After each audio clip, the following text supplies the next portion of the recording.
What's up, anime fans? Let me ask you something. How would the end of the world come upon us? It's something I have always thought about as well. In this series, it arrives without warning. For years ago, a miracle drug called Hapna, a cheap, revolutionary painkiller with zero side effects, appeared. It showed up in the world, people loved it, doctors praised it, patients were reborn by it. It was the miracle humanity didn't know it needed. The world thought it had been saved by a Nobel-winning neuroscientist named Dr. Skinner. He gifted humanity with a painless way to start anew. Even heartbreak was no match for this drug, which freed people from all suffering. But then 3 years ago, Skinner vanished without a trace. Suddenly, it became clear that this new painkiller was a trap set upon the whole world. The scene opens in the cold industrial confines of Northport Correctional Facility. A man is doing a handstand in his cell, trying to pass the time, while another man, who resembles a security guard, sits in a car listening to music. Gray walls, chain-link fences, surveillance cameras, and a lack of hope define this place. It isn't just a prison. It's a fortress designed to hold society's most dangerous outcasts. As the scene unfolds, a government official enters, businesslike and grim, carrying the weight of the world on her shoulders. She needs a 10-minute sit-down with an inmate named Axel Gilberto, whom she has never met before. Typically, those who meet Axel are either trying to kill him or are lawyers, and she embodies aspects of both. Her name is Hirsch. For some odd reason, she knows everything about Axel, while he knows nothing about her. She comes asking for a favor, like most people do, when something is wrong. She inquires about Hapna, and Axel only knows how addictive it is.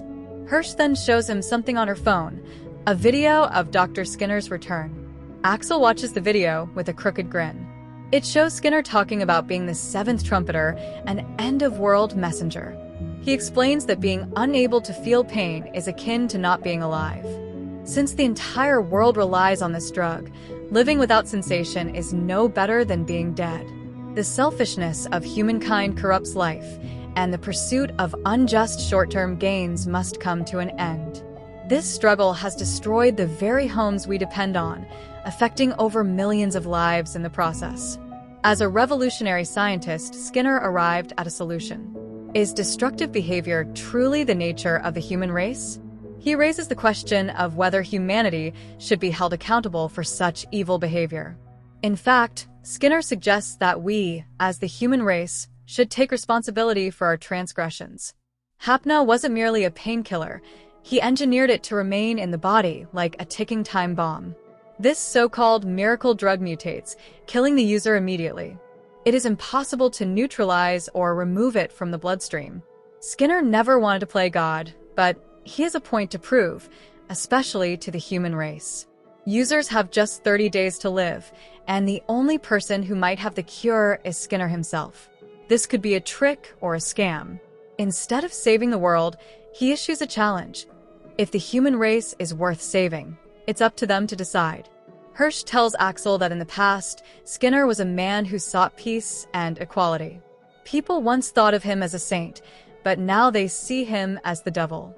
Axel's reaction was not fear, not confusion, but amusement. He looks at Hirsch and smiles. To him, the end of the world is just another Tuesday. His body language is relaxed, but we can tell that his mind is racing. He knows what this means: anarchy, chaos, and opportunity. Then Hirsch makes the offer. She doesn't beg. She doesn't promise redemption. She just lays the cards on the table. We need someone like you. Someone who can track Skinner, think outside the rules, and help us survive what's coming. But instead of giving her an answer, Axel responds to her saying he has a bad habit of breaking out of prisons. Axel makes his move. At the end of the meeting, surrounded by security, with no hesitation, he starts to attack a guard, and then he explodes into action. He launches into one of the most insane prison escapes, taking the guard's gun and pointing it at Hirsch, making the guard take his handcuffs off, and as soon as they hit the ground, Axel takes off running. We're talking full-blown ninja-style cat burglar, jumping off guard towers, diving through air vents, flipping over laser sensors, and leaping across rooftops. He runs, flips, rolls through corridors, and triggers one of the episode's most epic action set pieces. As we move on, we see Hirsch watching Axel escape like a bird who is let out of his cage. This situation raises the question, why does Hirsch want this guy on the team so desperately that she sends several people after him? Along with the police and her own team, they set out to find Axel. Meanwhile, chaos erupts in the city, triggering panic around the world. Governments descend into deeper turmoil, stock markets crash, hospitals overflow, and riots rage in the streets. Pharmacies scramble to recall Hapna, but it's already in the bloodstream of nearly everyone on the planet. Society is on the brink of collapse. The main mission is to track down Dr. Skinner and secure the cure before time runs out. To succeed, they need someone completely unpredictable, a wild card, a group of individuals with nothing left to lose. But how can they find someone like this, especially when their top candidate has just up and jumped away? And he might very well be their last hope to save humanity. As we move on, we see the current state across the city, and while we are realizing how terrible the condition of the world is, Axel is spotted at the train station, having a leisurely walk until the surveillance system puts out an alarm to apprehend him, and then the next thing you know, Axel leads us on another wild chase through the city. The agents are in hot pursuit. Douglas, Elena the teen hacker, Leland who is controlling drones from the sky, and Christine, a deadly operative on her motorcycle. Just when it seems like Axel is going to pull off the impossible and vanish into the shadows forever, after giving the team a hard time, Christine manages to get close by flirting with him. She asks to take a picture, puts her arm around him, and then, zap, game over. Next thing you know, Axel wakes up thinking everything was just a dream, but he quickly discovers that Elena is watching him from behind a chair, while the rest of the team comes into the room to check if he is still alive. This is no ordinary group. They aren't polished soldiers or typical heroes. They're misfits, thrown together amidst the biggest crisis in human history. Axel doesn't want to be here, but he's stuck. There's no turning back. With just 30 days until the world ends, he's officially part of the Lazarus team, whether he likes it or not. Axel tries so hard to be a free man without restrictions. He even pointed a gun at Christine, but Hirsch had countermeasures in place for situations like this. No way out now. Hirsch really wanted him, and now she's got him. Here's the thing. Lazarus isn't just about fast-paced action and cyberpunk stunts. Beneath the flashy moves and killer soundtrack lies something deeper. This show carries a philosophical weight. Skinner forces humanity to ask, are we even worth saving? Did we trade morality for convenience? Did we accept comfort over truth?